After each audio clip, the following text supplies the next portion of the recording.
What is up, everybody? Welcome back to my YouTube channel. In today's video, guys, we're going to be talking about mood boards. This is something that really excites me because it's one of my favorite phases of the interior design process, and it's just so much fun to create a mood board. It is the starting point whenever we are starting to design a space, either that's a residential or a commercial. We always start with a mood board, and it's so much fun to do. So if you want to learn how to create a mood board for interior design, just stick around and let's begin. So just to give you a little bit of context of what I'm going to be talking about today. First of all, I'm going to tell you what a mood board is and why interior designers need to create mood boards.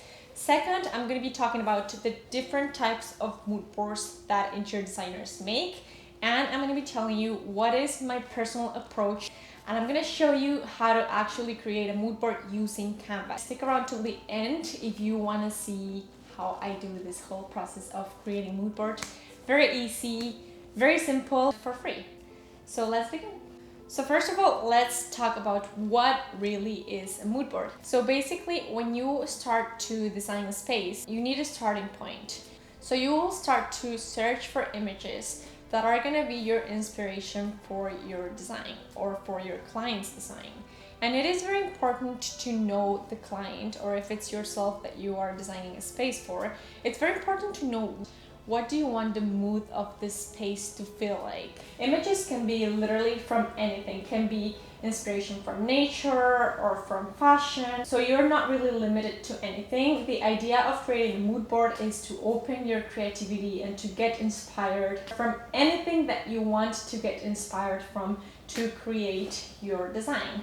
Now, it is very important that when you create a mood board, you think about what is the mood, of course, that you want to create in that space. If you are creating a mood board for a client, you want to ask the client, what does the client want this space to feel like? And a lot of the times I like to ask the clients for keywords for their space. After you talk to the client, or if you are your own client, and after you've gathered all the information on what the design is going to be like, after you've gathered all your keywords and you know what the vibe or what the mood of the space is going to be like, you're going to have to begin searching for images that are going to reflect what your design is going to look like. The first type of mood board is going to be an abstract board.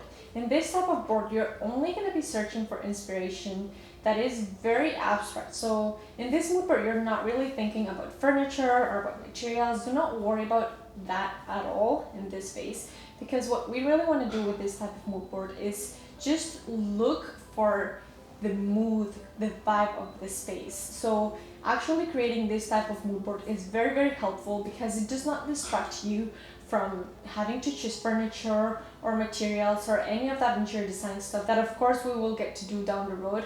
But at this point, you really want to just focus on the mood. So this is a great mood board to really center your mind and to open your creativity into what are the possibilities of this space and what will the space potentially feel like.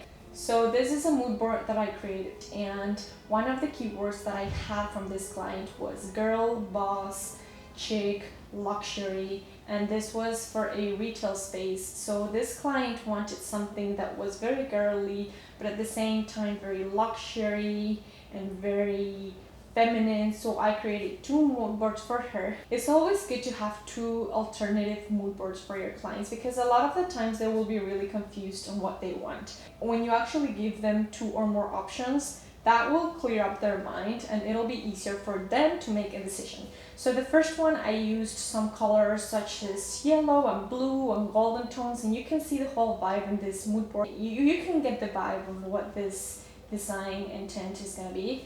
And this other one was a little more minimal, a little more simple, more black and white, more modern. I incorporated some concrete. This one's a little less girly, but it was also an alternative that I decided that it might work. Now let's talk about abstract mood board with a combination of a concept board. Now, when we talk about concept, we're actually starting to think more about what the interior space is gonna look like. So this type of board is a mix of abstract mood board with a concept. You actually can incorporate some inspiration from other interior spaces that you are being inspired from. This is one of my favorite mood boards because it's a very nice mix to get inspired from images, but at the same time start thinking about what the concept and what the interior space is going to look like. The third type of board, I'm going to call it a all-in-one board. This type of board is going to be very similar to the ones that you're going to see all over Pinterest if you search for the word mood board.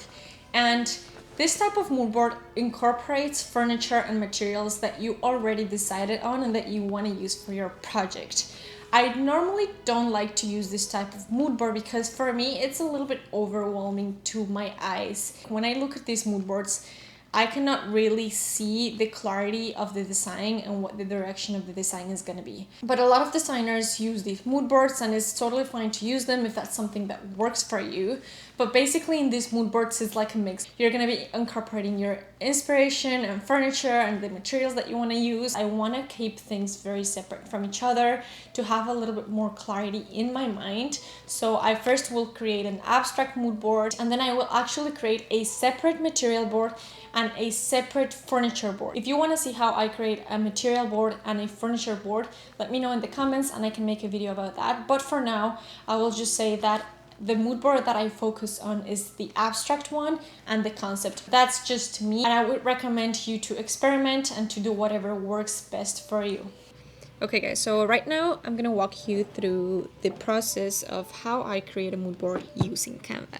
So the first thing you want to do is go to Pinterest and look for your inspiration images. You can literally search for anything that you want. So right now I'm just gonna go ahead and search for blue ocean. And you can see that it says Vancouver. That's one of the mood boards that I created before, but because I don't want to put my photo into that folder, you're just going to click on the arrow and then you're going to choose from the drop down menu which board you want to save your image. And then you just want to go to your board and you can see that I already have all these images that I had saved before for my mood board.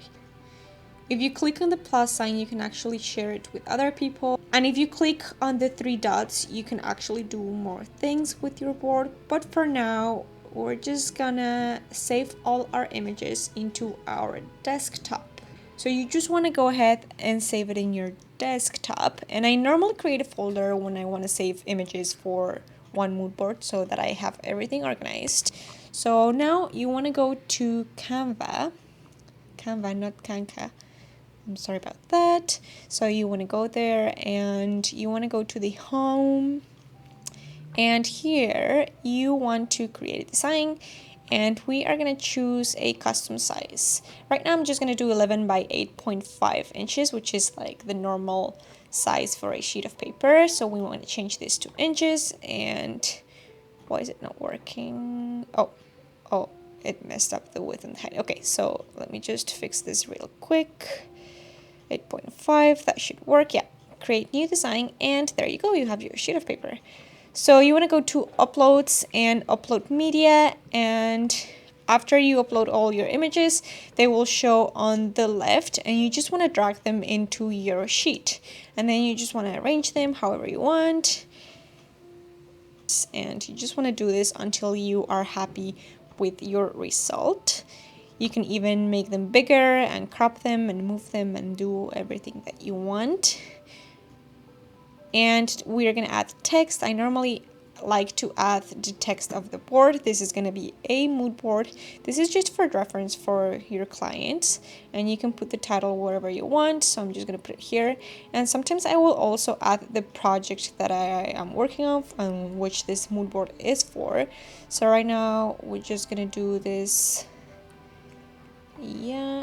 Oh, and sometimes what I will do is I will add these shapes. I really like to use the circle, and then I will just add them into the mood board with the colors that I am thinking to use in the mood board.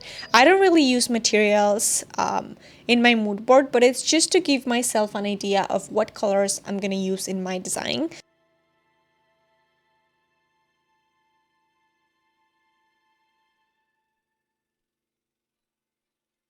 Now you want to go to download, and then you can actually choose the file type. And I forgot to mention this, but all of this that I'm doing, you can do it with the free version of Canva. I don't have the pro one, and I don't think I need it for now. So there you go. It looks beautiful and I love it. I really hope that you guys found this video useful, and if you did, please give this video a big thumbs up and subscribe if you want to see more interior design content. I will see you on the next one. Bye bye.